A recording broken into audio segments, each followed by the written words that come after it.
जय श्री कृष्ण दोस्तों।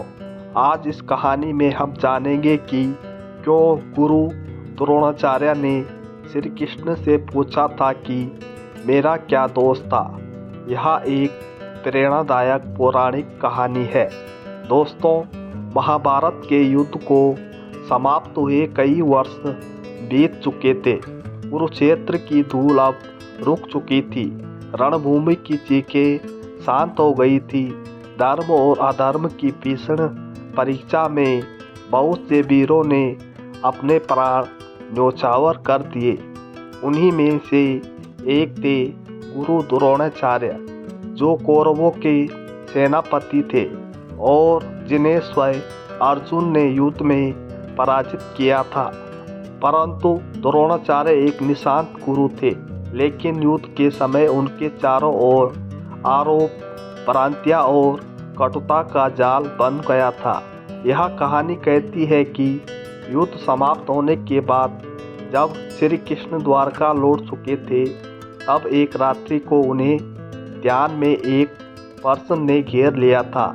क्या द्रोणाचार्य का दोष था कि उन्हें इस प्रकार अंत मिला? एक दिन श्री कृष्ण रात्रि में ध्यान स्थिर थे।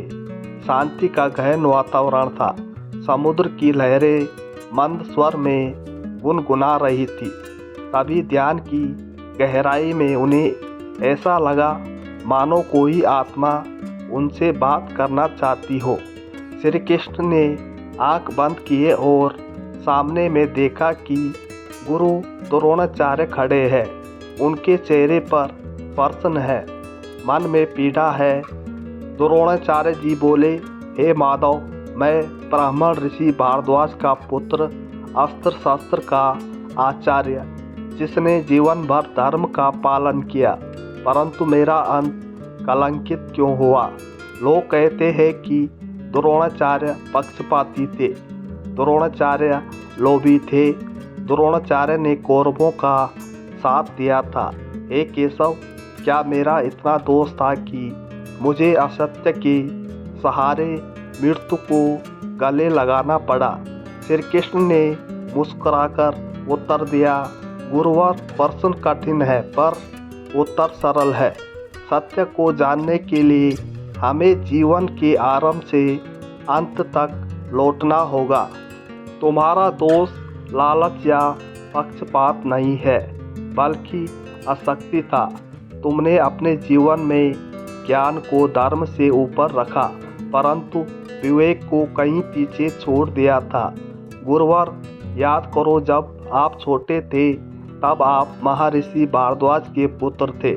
आपका बचपन निर्धनता में बीता। आपने तपस्या और विद्या से दिव्य अस्त्रों का ज्ञान प्राप्त किया, किंतु उस समय आपके हृदय में एक आकांक्षा ने जन्म लिया।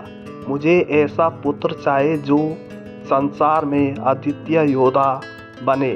यही आकांक्षा आगे चलकर अश्वत्थामा के प्रति असीम मोह बन गई।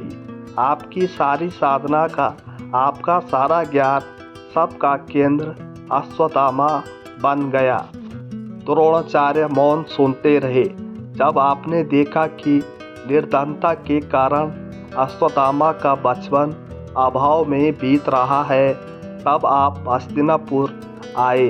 आपने राज दरबार में अपने शिष्य बनाकर अर्जुन, भीम, दुर्योधन आदि को शस्त्र विद्या सिखाई। गुरु दक्षिणा में राजनीतिक महत्व मिलने लगा। आपका उद्देश्य यह नहीं था कि केवल धर्म की रक्षा हो, बल्कि अश्वत्थामा के लिए सम्मान और सुरक्षा प्राप्त करना था।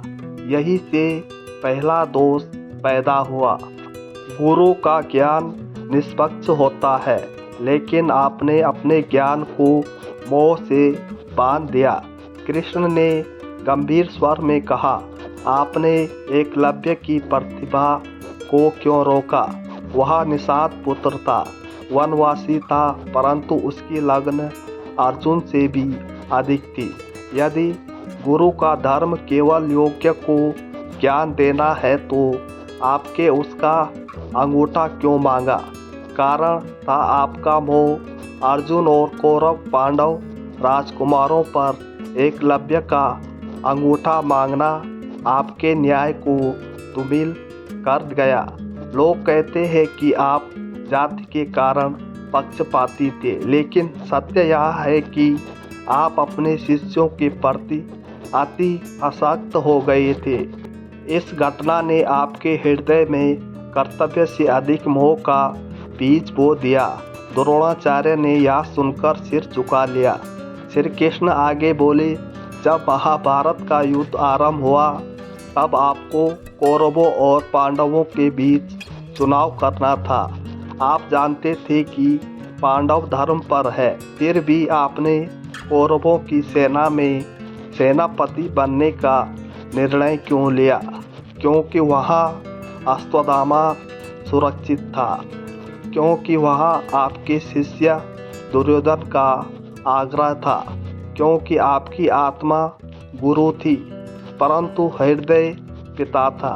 यही आपका दूसरा दोष था। धर्म का पक्ष छोड़कर संबंध का पक्ष लेना युद्ध के दौरान आपका शौर्य अनुपम था, परंतु आपने युद्ध में कई बार अधर्म की ओर कदम बढ़ाए। आपने अभिमन्यु को घेरकर मारने की आज्ञा दी। क्या यह न्याय था? आप जानते थे कि वह बालक अकेला है, फिर भी पिता का मोह और कौरवों की निष्ठा ने आपके विवेक को ढक दिया।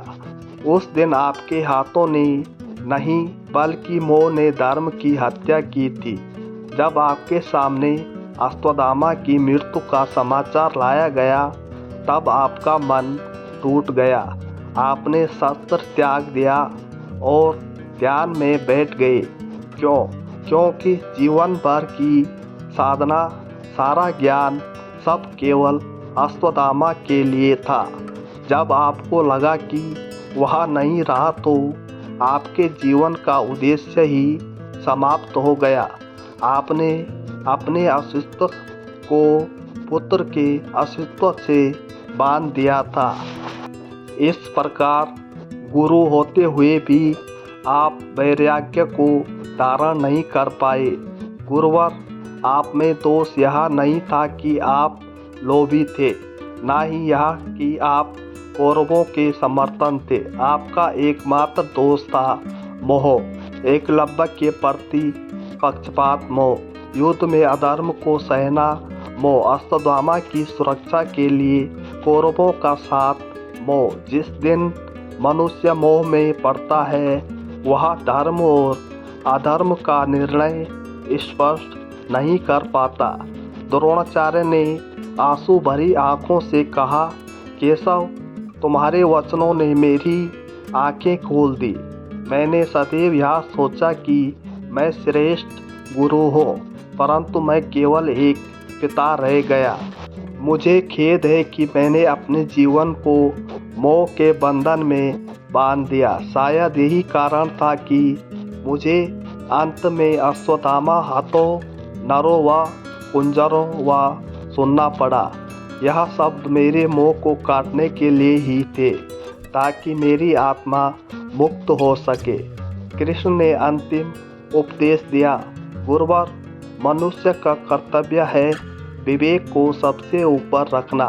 इसने प्रेम और मोह ये सुंदर है, लेकिन जब ये धर्म से ऊपर हो जाते हैं तब विनाश का कारण बनते हैं। आपका जीवन आने वाली पीढ़ियों को यही सिखाता है कि महान ज्ञान भी मोह के वश में आकर निष्फल हो जाता है। द्रोणाचार्य की आत्मा शांत हो गई। वह कृष्ण को प्रणाम करके अंतराल में विलीन हो गए। द्वारका के आकाश में जैसे चांदनी और उज्जवल हो गई। कृष्ण ने आंखें खोली और धीरे से कहा, धर्म वही है जो निष्पक्ष होकर किया जाए। मोह को छोड़ो, विवेक को पकड़ो। दोस्तों, इस कहानी से हमें यह सीख मिलती है कि मोह जीवन का सबसे बड़ा दोष है। ज्ञान तभी सार्थक है जब वह निष्पक्ष हो। गुरु या पिता किसी भी भूमिका में धर्म, सर्वोपरि होना चाहिए। संबंधों से ऊपर न्याय का पालन ही सच्चा धर्म है। दोस्तों, आज की यह कहानी आपको कैसी लगी कमेंट में बताइए और ऐसी रोचक कहानियों को सुनने के लिए हमारे चैनल को सब्सक्राइब जरूर करें। धन्यवाद।